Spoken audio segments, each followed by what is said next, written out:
For decades, Karen Carpenter's story has been surrounded by both admiration and heartbreak. As the angelic voice of the Carpenters, she captured millions with her hauntingly beautiful vocals and vulnerable stage presence. But behind the fame was a silent struggle that ultimately led to her tragic death in 1983. Since then, countless rumors have swirled around the circumstances of her life and death, rumors that Richard Carpenter, her brother and bandmate, rarely addressed publicly. Now, after years of silence, he's finally confirmed what many fans have long suspected. In a recent in-depth interview marking the 40th anniversary of Karen's passing, Richard Carpenter spoke with raw honesty about his sister's life, talent, and the demons she faced. He admitted that the rumors about Karen's ongoing battles with anorexia nervosa were not only true, but were far more severe than even he had realized during their time together. While fans and media outlets speculated for years, Richard now openly acknowledges that Karen's eating disorder played a central and devastating role in her decline. Richard described a painful mix of denial, confusion, and helplessness in the years leading up to Karen's death. "We knew something was wrong," he said. "We all did. But back then, people didn't talk about eating disorders the way they do today.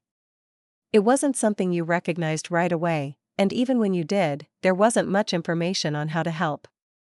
He revealed that while Karen often deflected concern with humor or charm, there were moments when she would break down in private, admitting she didn't know how to stop what she had started. Beyond the eating disorder itself, Richard confirmed other long-standing rumors regarding the pressure Karen felt not just from the industry, but from those closest to her. He acknowledged that their parents, especially their mother Agnes, placed intense expectations on Karen, expectations that often left her feeling that she wasn't good enough unless she was perfect. "Our mother could be very tough," Richard said. "She loved us, but she had high standards, and Karen carried the weight of that in a way I didn't always see." He also admitted that he, too, may have unintentionally contributed to the pressure. "We were so focused on the music, on making the next record, that I didn't always notice what was happening to her emotionally and physically. If I could go back, I would have done a lot differently." Richard went on to confirm that Karen's 1980 marriage to Thomas Burris, often rumored to be strained and emotionally damaging, was indeed a contributing factor to her declining health. He didn't speak ill of Burris directly but hinted that the relationship had been deeply disappointing and left Karen more isolated than ever.